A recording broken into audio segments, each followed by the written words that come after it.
So the UK have finally chosen its representative at this year's Eurovision Song Contest. But I thought I'd talk about what it's like as a fan of the contest for the last 20 years, about how the UK entry is normally chosen.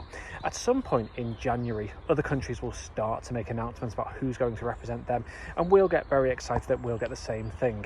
Around about the same time, the newspapers will start to speculate that maybe Bill Bailey might want to have a go at Eurovision, and at some point, someone who you've not heard of in quite a while and really wouldn't want at the contest will say that they might have a go. Someone like Morrissey, like he did in previous years. Then at some point, Steps will say that they're thinking about doing it, and all the people who don't really like Eurovision that much will go, ooh, that'll be good, and we'll all go, no, it won't. Then at some point, the BBC will announce that they're actually going to do a national final.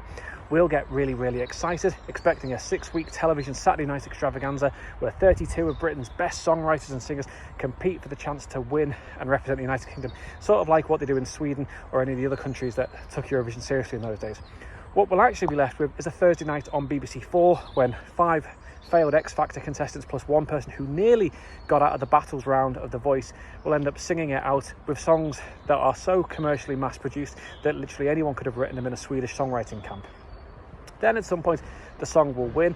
If they don't do a songwriting competition, they'll say, we've got a big celebrity, we've got a big name, we've got someone really big, who in the 1980s wouldn't have touched Eurovision with a barge pole, but had a new album out in the 2000s, so suddenly decided it would be a really good idea to do it. At some point again, Steps will give an interview saying they're not interested in doing it, and we'll all breathe a sigh of relief, even though no one asked Steps anyway. Then, for a couple of weeks, we'll hear the song and we'll go, ooh, this isn't very good.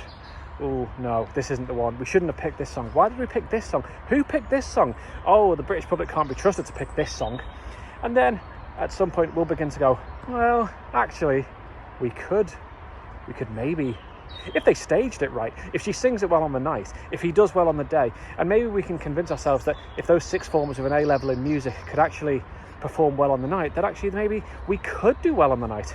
And then one fan poll in the British Virgin Islands will put us in 9th place, and suddenly we'll go, hey, we can win this, we can totally win this, we can totally, and then Saturday will come along and we come 25th. And the next day, Steps will put an article out saying, yeah, we might do Eurovision, and the whole cycle begins again.